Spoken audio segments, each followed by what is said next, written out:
ආයිබෝන් දරුවනේ මම අද අලදරුවන්ට කරන්න බලාපොරොත්තු වෙනවා 10 පන්තියේ 23 වෙනි පාඩම සූත්‍ර. සූත්‍ර කියන පාඩම තමයි දරුවෝ කරන්න බලාපොරොත්තු වෙන්නේ. දැන් අච්චුපත ඕනනම් ගන්න ළඟට. මොකද සූත්‍රයක් කියලා කියන්නේ? භෞතික රාශීන් කිහිපයක් අතර පවතින සම්බන්ධතාවය සූත්‍රයක්. ඒ කියන්නේ රාශීන් කිහිපයක්. රාශීන් කිහිපයක් අතර පවතින සම්බන්ධතාවයට අපි කියනවා මොකක් කියලාද? සූත්‍රයක් කියලා. මම උදාහරණයකට සූත්‍රය ලියනවා. ඔයාලා දැන් සූත්‍ර දන්න ගොඩක් විද්‍යා පාඩමෙහිදී ගොඩක් සූත්‍රය එතනවා. එතකොට දැන් මම සූත්‍රය ලියනවා. v සමානයි u ධන at. මෙලිගේ මොකද්ද? සූත්‍රය. v සමානයි u ධන at. දැන් එතකොට මේක v u a t කියනේම රාශි. රාශීන්. එතකොට මේ රාශීන් කිහිපයක් අතර මෙන්න සමාන ලකුණක් තියෙනවා. සම්බන්ධතාවයකට අපි කියන මොකක් කියලාද? සූත්‍රයක් කියලා. හරි. දැන් මේ පාඩමේ මුලින්ම පුනරීක්ෂණවල තියෙනවා සූත්‍රයක පදයක් උක්ත කිරීම. මොකද මේ පදයක් උක්ත කරනවා කියලා කියන්නේ? පදයක් උක්ත කරනවා කියලා කියන්නේ සූත්‍රයේ එක පදයක් අනෙක් රාශීන් මගින් විස්තර කිරීම. අනෙක් රාශීන් මගින් විස්තර කිරීම. දැන් බලන්න මෙතන v කියන පදය u වලින් a වලින් t වලින් විස්තර කරලා තියෙනවා. ඒ කියන්නේ v තනි වෙලා තියෙනවා. තව විදිහකින් කියනවා නම් මේ v කියන පදේ තනියෙන් ඉන්නේ. ඒ කියන්නේ v යුක්ත වෙලා තියෙන්නේ. තනියෙන් ඉන පදේ තමයි යුක්ත වෙලා තියෙන්නේ. එතකොට u වලිනුයි at වලිනුයි මේ පදේ විස්තර වෙලා තියෙනවා. v කියන්නේ කවුද? u ට at එකතු වෙලා. u ට v කියන්නේ කවුද? u ට at එකතු වෙලා. එහෙනම් v කියන පදේ හැදිලා තියෙන්නේ මේ රාශීන් අතර සම්බන්ධතාවයකින්. හරි අපි එනම් බලමු දැන් උදාහරණයක් ඔය සූත්‍රෙම දැන් v නුක්ත වෙලා තියෙන්නේ. කොහොමද බලන්නේ u උක්ත කරන්නේ? කොහොමද බලන්නේ u උක්ත කරන්නේ? දැන් u උක්ත කරන්නේ මේ දැන් මෙතන මේ පැත්තේ තියෙන u තනි කරගන්න ඕනේ. ඒකට කරන්න ඕනේ මොකද්ද? ඒකට කරන්න ඕනේ මෙහි තියෙන ධන at. මෙහි තියෙන ධන at අපි අඩු කිරීම. දැන් මෙහි තියෙන ධන at නේ. මේ at දැන් මේ u තනි කරගන්න නම් මෙහි තියාගෙන බෑ. මෙයා මෙහෙට ගේන්න ඕන. වම් පැත්තට ගේන්න ඕන. එහෙමනම් මේ ධන at අපිට දානවා යාට මොන at කියලාද? ඍණ at. එහෙනම් මේ පැත්තට අතර සමීකරණ පාඩමේ වගේමයි. මේ පැත්තට දාන එතකොට මොකද්ද? ඍණ at. ඍණ at. ඍණ at කියලා දානවා. එතන මොකද්ද මේ ධන at ට මේ ඍණ at කැපිලා යනවා. එහෙනම් u උක්ත වෙනවා. ඒතර u තනියෙන් ඉන්නේ දැන්. u සමාන වෙනවා v ඍණ at ට. එහෙනම් u සමානයි v ඍණ at. එහෙනම් u කියන කෙනා කවුද? v ඍණ at කියලා එනවා. හරි. පුනරීක්ෂණ අභ්‍යාස මාලාවේ 3 වෙනි ගාන. L සමානයි a ධන n ඍණ එක වාරයක් d. දැන් මේක අපි උක්ත කරමු a උක්ත කරමු. a උක්ත කරන්නේ දැන් මෙහි තියෙන n ඍණ එක d අයින් කළා දාන්න ඕනේ. n ඍණ එක d මෙහි තියෙන n ඍණ එක d අයින් කළා දාන්න ඕනේ. ඒකට මොකද්ද කරන්නේ? ධන n ඍණ එක d නැති කරන්න ඍණ n ඍණ එක d දාන්න. එහෙමනම් a ධන n ඍණ එක d නැති කරගන්න මේ ධන n ඍණ එක d නැති කරගන්න ඍණ n ඍණ එක d දාන්න. ඍණ n ඍණ එක වාරයක් d. එහෙනම් මෙහි දකුණු පැත්තට අඩු කර නිසා n ඍණ එක වාරයක් d මේ පැත්තනොත් අඩු කරනවා. n ඍණ එක වාරයක් d.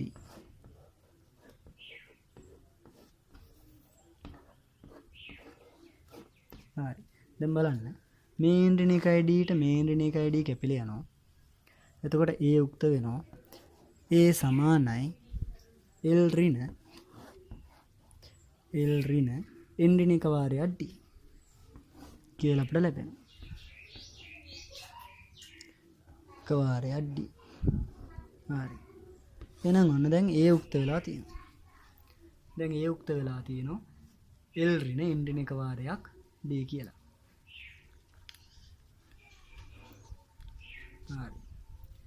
අපි බලමු එහෙනම් මේ සූත්‍රේ කොහොමද d යුක්ත කරන්නේ කියලා. ওই සූත්‍රයම බලමු L සමාන A දන එන්ඩිනික වාරය d කියන සූත්‍රේ කොහොමද අපි බලමු d යුක්ත කරන්නේ.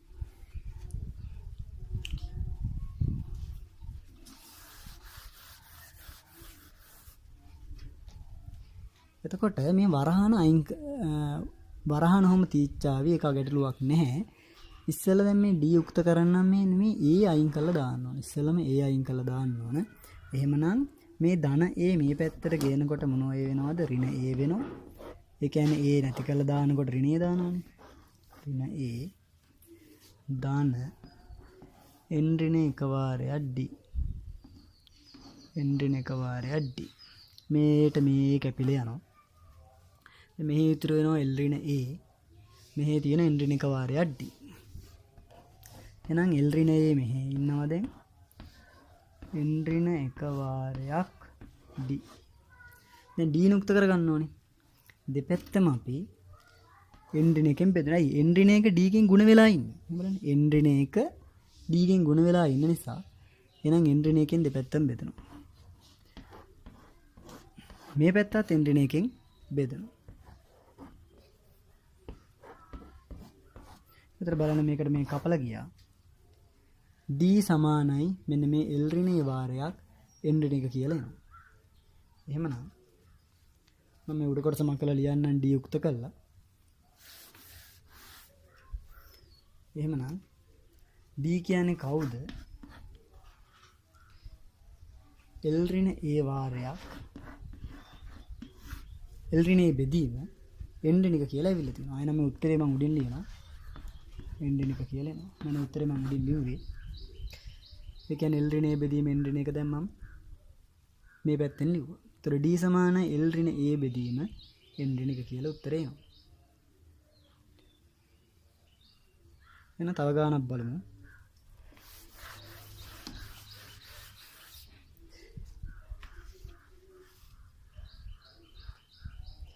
මෙන්න මේ සූත්‍රය කියන පුනරීක්ෂණ වල දෙවෙනි ගානට යන් c සමානයි 5 බෙදීම 9 වරක් f ඍණ 32. මේකේ බලමු f උක්ත කරන්නේ කොහොමද කියලා. f උක්ත කරන්නේ කොහොමද කියලා බලමු. f උක්ත කරන්න නම් මෙතන තියෙන 9න් 5 කියන එක ඉස්සෙල්ලාම අයින් කරලා දාන්න ඕන. එහෙමනම් මොකද්ද කරන්නේ? සූත්‍රයේ මේ 9න් 5 අයින් කරන්න ඕන ඉස්සෙල්ලාම. f ඍණ 32 කියන එකේ මේ ඉස්සෙල්ලා මේ 9 බෙදිලානේ තියෙන්නේ. මේ බෙදිච්ච 9 අයින් කරලා දානවා අපි. මොකද්ද? ගුණ කිරීම 9ක් දානවා. එහෙනම් මම මේ පැත්තත් ගුණ කිරීම 9 දානවා. එතකොට මේ 9ට මේ 9 කපලා යනවා. මේ 9ට 9 කපලා යනවා. දැන් 9 ගුණ කිරීම c තියෙන්නේ. එතකොට මොකද්ද 9 ගුණ කිරීම c කියන්නේ? 9යි c. මෙහෙ ඉන්න. එතකොට 5 වාරයක් f ඍණ 32. f ඍණ 32. දැන් ඊට පස්සේ මොකද්ද කරන්නේ? දෙපැත්තම 5න් බෙදන්න ඕන. ඇයි ඒ? දැන් මෙතන 5 නැති කරන්න එපේ. 5 ගුණ වෙලා තියෙන f ඍණ 32. එහෙමනම් 5න් බෙදනවා දෙපැත්තම. දෙපැත්තම 5න් බෙදන මේ පැත්තත් 5න් බෙදනවා. එතකොට 5ට 5 කපලා යනවා. 9c බෙදීම් 5 සමානයි f ඍණ 32 තියෙන්නේ. ඊළඟට මම උඩින් ලියන්නම් ඊට පස්සේ.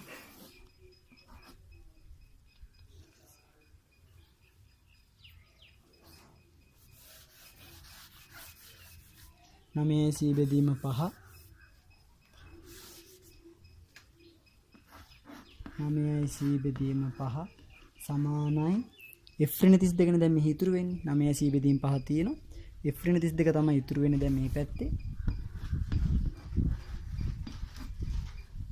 දැන් කවුද අපි උක්ත කරගන්නේ කියලා අපිට කියලා තියෙන්නේ f. එහෙනම් මේ ඍණ 32ක් නැති කරලා දාන්න. මේ ඍණ 32 නැති කරලා දාන්න. ධන 32ක් දාන්න ඕන දෙපැත්තටම. එතකොට 9යි c බෙදීම 5 සමානයි f ඍණ 32 f ඍණ 32 ඍණ 32 අයින් කළා දාන්න ධන 32ක් දාන්න. එහෙනම් මේ පැත්තට ධන 32ක් දාන්න. ඒතර මෙයාට මෙයා කපලා යනවා. f සමානයි 9යි c බෙදීම 5 එකතු කිරීම 32 කියලා අපිට ලැබෙනවා. 9යි c බෙදීම 5 එකතු කිරීම 32 කියලා අපිට ලැබෙනවා. හරි. දැන් ඔය අපි කතා කරේ පුනරීක්ෂණවල තියෙන කලින් ඉගෙනගත්ත පාඩම් වල දේවල් තමයි ඔය කතා කරේ පදයක් උක්ත කිරීම. එතකොට මේ පදයක් උක්ත කරනමයි කියන්නේ අපිට කියලා තියෙන පදය තනිකර දැක්වීම. ඒක තමයි පොඩ්ඩක් ඔය මතක් වෙන්න කරේ. නමුත් 10 පන්තියේ අපි ඉගෙන ගන්න ඕනේ දැන් වර්ගයන් තියෙන ඒවැයි වර්ගමූල තියෙන ඒවැයි පද උක්ත කරන හැටි. මොන බලමු දැන් අපි උදාහරණයකට යන්කෝ දැන් ඔය වර්ගයක් තියෙන එකකට. මොන මම ලියන දැන් ප්‍රශ්නයක් a සමානයි 5r වර්ග. a සමානයි 5r වර්ග. 5r වර්ග. මේකේ r උක්ත කරන්නයි කියලා තියෙනවා කියලා හිතන්නකෝ. මේකේ r උක්ත කරන්නයි කියලා කියනවා. දැන් මේ r වල වර්ගයක් තියෙනවා. එතකොට දැන් මේ වර්ග පදයක් තියෙන සූත්‍රයක් තමයි දැන් මේ 10 පන්තියේ දැන් මුලින්ම ඉගෙන ගන්න යන්නේ පද උක්ත කරනකොට. එතකොට දැන් r උක්ත කරන්න නම් ඉස්සෙල්ලා 5 නැති කරලා දාන්න එපේ. එහෙනම් මේ 5 නැති කරන්නේ අපි ಗುಣ වෙලා තියෙන නිසා 5 ගෙන් දෙපැත්තෙන් බෙදෙනවා. ಗುಣ වෙච්ච නිසා 5 ගෙන් දෙපැත්තෙන් බෙදෙනවා. එහෙනම් මේ පැත්තත් 5 ගෙන් බෙදෙනවා. මේ පැත්තත් 5 ගෙන් බෙදෙනවා. මේකට මේ කපලා දැම්මා. එතකොට කවුද ඉතුරු වෙන්නේ මෙහි? r වර්ග සමානයි a බෙදීම 5. මොනද මෙහි ඉතුරු වෙන්නේ? එතකොට දරුවෝ දැන් තාම වර්ගය තියෙනවා rට. දැන් r නෙමෙයි දැන් මේ යුක්ත වෙලා තියෙන්නේ. r නෙමෙයි යුක්ත වෙලා තියෙන්නේ. r වර්ගනේ. මේ r යුක්ත කරන අපි මොකද කරන්න ඕනේ? දෙපැත්තම වර්ගමූල ගන්න ඕනේ. දැන් මේ 10 පන්ති ඉගෙන ගන්න ඕනේ අන්නේ කාරණේ. එහෙනම් දෙපැත්තම වර්ගමූල ගත්තාම තමයි වර්ග නැති වෙලා යන්නේ. ඔන්න මම දෙපැත්තටම වර්ගමූල දැන් ගන්න. දෙපැත්තටම වර්ගමූල ගත්තාම r වර්ගයේ වර්ගමූලය දැන් ඔයාලා දන්න මම මෙතනින් කරන්නම්. ඔයාලා දන්නවා දැන් r වර්ගයේ වර්ගමූලය කොහොමද හොයන්නේ දර්ශක පාඩම අනුව? සාධක පාඩමේ කියා දෙනවා r වර්ග කියන්නේ r ගුණ කිරීම r ගුණ කිරීම r. එතකොට මෙයාගේ වර්ගමූලය වෙන්නේ r කියලා ඔයාලා දාන්න. වර්ගමූලය වෙන්නේ r. එහෙමනම් r වර්ගයේ වර්ගමූලය r සමානයි මූල a බෙදීම 5 කියලා උත්තරේ මූල a බෙදීම 5. මූල a බෙදීම 5. එහෙනම් ඕක තමයි උත්තරේ r සමානයි මූල a බෙදීම 5. එහෙනම් වර්ග පදයක් තියෙනවා නම් වර්ගේ නැති කරන්න නම් අපි දෙපැත්තම වර්ගමූල ගන්න ඕන සූත්‍රවලදී. අපි තව මේ වගේ ගැටලුවක් බලමු.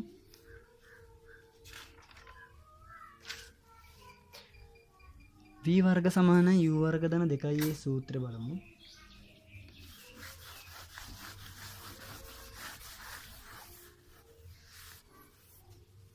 හරි. v වර්ග සමානයි u වර්ග ධන 2as. මේකේ දැන් අපිට කිව්වොත් u උක්ත කරන්නයි කියලා. u උක්ත කරන්නයි කියලා කිව්වොත් දැන් u වල වර්ග පදයක් තියෙනවා. දැනට උක්ත වෙලා තියෙන්නේ v වර්ගය. එහෙමනම් u උක්ත කරන නම් u වර්ගය ඉස්සෙල්ලා උක්ත කරගන්න ඉපේ. එහෙමනම් මෙහි u වර්ගය ඉස්සෙල්ලා උක්ත කරගෙන ඉන්න ඕන. එහෙමනම් මේ ධන 2as අයින් කළා දාන්න ඕන. එහෙනම් අයින් කළා දාන්න නම් මේ ධන 2as නැති කළා දාන්න මොන 2as දාන්න ඕනද? ඍණ 2as දාන්න ඕන. මේ ධන 2as අයින් කරන්න ඍණ 2as එහෙනම් මේ පැත්තට ඍණ 2as දාන්න. එතකොට මෙයාට මෙයා මෙහෙම කැපිලා යනවා. එතකොට u වර්ග තනි වෙනවා. නම් u වර්ග සමානයි මම මේ පැත්තට දාලා ලියන u වර්ගේ v වර්ග ඍණ 2as v වර්ග ඍණ 2as. දැන් තාම උක්ත වෙලා තියෙන u වර්ගය. අපි දැන් u උක්ත කරගන්නවා. එහෙමනම් දෙපැත්තම වර්ගමූල ගන්නවා. මේ පැත්තත් මෙහෙම වර්ගමූල ගන්නවා. අනිවාර්යෙන් වර්ග පදයක් ආවම කොහොමද තනි කරගන්නේ u වර්ගමූල ගන්න සිද්ධ වෙනවා. එහෙමනම් u වර්ගයේ වර්ගමූලය u සමානයි d වර්ගය ඍණ 2s කියලා උත්තරේ. එමනම් u සමානයි v වර්ග ඍණ 2s. හරි. එහෙනම් වර්ග පදයක් තුනොත් ඔයාලට සූත්‍රයක පදයක් යුක්ත කරන හැටි තමයි මූලික දැනුමක් ඔය ලබා දුණු උදාහරණ බලතා උත්සාහ කරන්න. මම තව වර්ගමූල සහිතේ වර්ගමූලයක් කොහොමද මේ පදයක් යුක්ත කරන හැටි කියන්නයි දැන් යන්නේ. එන්න බලන්න.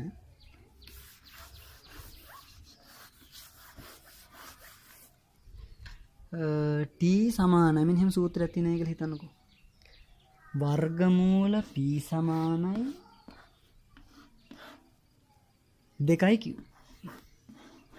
දැන් මොකද්ද මේකේ? දැන් p යුක්ත වෙලා තියෙනවා හරි. p නෙමෙයි හැබැයි වර්ගමූල p යුක්ත වෙලා තියෙනවා. දැන් මොන දැන් මෙහෙම සූත්‍රයක වර්ගමූලයක් තියෙන සූත්‍රයක් ඇවිල්ලා පදයක් යුක්ත කරන්නයි කියලා කිව්වොත් වර්ගමූල තියාගන්න බෑනේ. දැන් මෙයා p යුක්ත කරන්න ඕනේ. මෙයාගේ වර්ගමූලය අයින් කරන්න ඕනේ. මම කලින් කියන්නේ වර්ග අයින් කරන හැටි. වර්ග අයින් කරන්න වර්ගමූල ගත්තා වගේ වර්ගමූල ඉවත් කරන ක්‍රමය තමයි දෙපැත්තම වර්ග කරන්න ඕන. දෙපසම වර්ග කරන්න ඕන. අන්නේ කාරණේ තමයි කරන්නේ ගාවට මොකද්ද? දෙපසම වර්ග කරන්න. දෙපසම වර්ග කරන්න. දෙපසම වර්ග කරන්න. දෙපසම වර්ග කරන්න. එතකොට මේ මූල p වර්ග කරාම p වෙනවා. එයා වර්ග කළාම p වෙන්නේ. දැන් මම පෙන්නන්නම්. මූල p ගුණ කිරීම මූල p වෙන මම උදාහරණ පෙන්නන්නම් මෙතනම.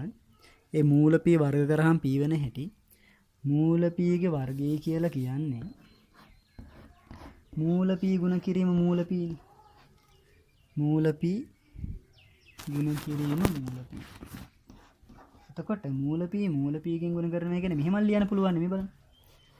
p ගුණ කිරීම p කියලා ලියන්න පුළුවන්. එතකොට මෙයාගේ වර්ගමූලය ගත්තාම p වෙනවා.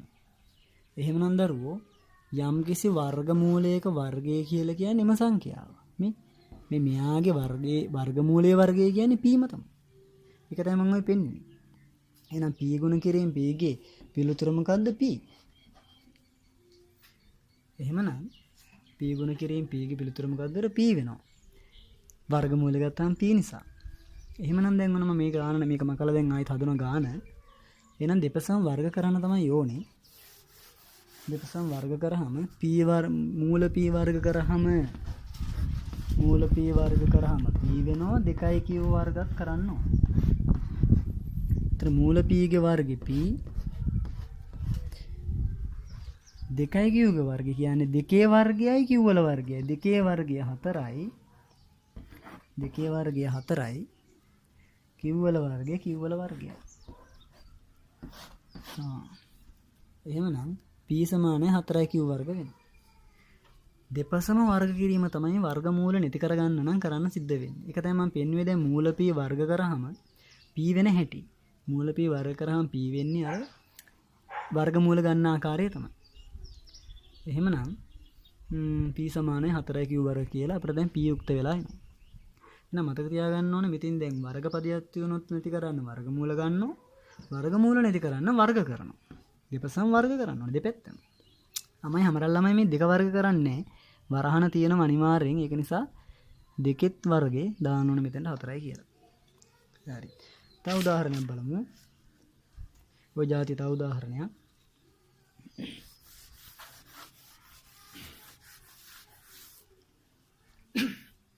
t සමානයි 25 වරක් මූල lg. t සමානයි 25 වරක් මූල lg. මෙම සූත්‍රයක් තියෙන හිතන්නකෝ. මේකේ g යුක්ත කරන්නයි කියලා තුන. මෙන්න මේ යට ඉන්නේ g යුක්ත කරන්නයි කියලා කියුනේ කියලා හිතන්නකෝ. ඒතර මොකද්ද කරන්නේ අපි? දැන් වර්ගමූල නැති කරන්න දුව මේ g ලීට ගන්න බෑනේ. එහෙනම් වර්ගමූල නැති කරන්න මම දැන් කිව්වේ මොකද්ද? දෙපැත්තෙන් වර්ග කරන්න. දෙපැත්තෙන් වර්ග කරනවා. එහෙනම් t වර්ග වෙනවා. t වර්ග. ඒතර t වර්ග වෙනවා. මේ කොටසත් වර්ග වෙනවා. ඒ කොටස වර්ග කරාම 2 වර්ගය 4යි. 5 වල වර්ගය 5 වර්ගය. ඊට පස්සේ මේ කොටස වර්ග කරාම මොකද්ද වෙන්නේ? වර්ගමූල නැති වෙනවා. එහෙනම් l බෙදීම g. l බෙදීම g. 4යි 5 වර්ගය l බෙදීම g. දැන් වර්ගමූලේ නැහැ. දැන් ඔයාලට පුළුවන් g යුක්ත කරගන්න තියෙනවා. ජීයුක්ත කරන්න පුළුවන්. කොහොමද කරන්නේ? t වර්ග සමානයි t වර්ග සමානයි 4යි 5 වර්ග වරක් l යට g නේ තියෙන්නේ. l යට g තියෙන්නේ. එතකොට මේක g යුක්ත කරගන්න දැන් ඔයාලට පුළුවන් කොහොමද? මෙන්න මේ කොටස අයින් කරගන්න තමයි ඕනේ.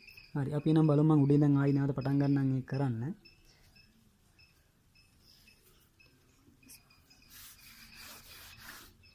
t වර්ග සමානයි 4යි 5 වර්ග l බෙදීම g. t වර්ග සමානයි 4යි 5 වර්ග l බෙදීම g නේ තියෙන්නේ. හරි දැන් අපි දැන් බලමු කොහොමද දැන් g යුක්ත කරන්න කියලා. දෙපැත්තම g වලින් ගුණ කරනවා මම දැන්. දෙපැත්තම g වලින් ගුණ කරනවා. මෙහා g වලින් ගුණ කරනවා මෙහි g වලින් ගුණ කරනවා. එතකොට g ට g කැපිලා යනවා. මෙහි ඉතුරු වෙනවා 4යි 5 වර්ග l මෙහි තියෙන gt වර්ග. දැන් උක්ත කරන්න ඕනේ g වනේ. g ගාව t වර්ගෙන් ගුණ වෙලා ඉන්නේ. එහෙමනම් t වර්ග නැති කරලා දාන්න. දෙපැත්තම t වර්ගෙන් බෙදනවා. දෙපැත්තම t වර්ගෙන් බෙදනවා. දෙපැත්තම t වර්ගෙන් බෙදුවාම t වර්ගෙට t වර්ගය කැපිලා ගිහිල්ලා g සමානයි 4යි 5 වර්ග l බෙදීම t වර්ගය කියලා එනවා. හරි. එහෙනම් ඔයාලට තේරෙන්නේ නැති මේ පාඩම් මේ දපන්තියේ අලුතෙන් ඉගෙන ගන්න ඕන සංකල්ප දෙක තමයි වර්ගමූල නැති කරන්න වර්ග කරනවා. වර්ගයක් තියෙනවා නැති කරගන්න වර්ගමූල ගන්න ඕන දෙපැත්තම කියලා තමයි මෙතෙන්දී මතක තියාගන්න ඕනේ. එහෙමනම් ඔය පාඩමේ අභ්‍යාස උත්සාහ කරන්න.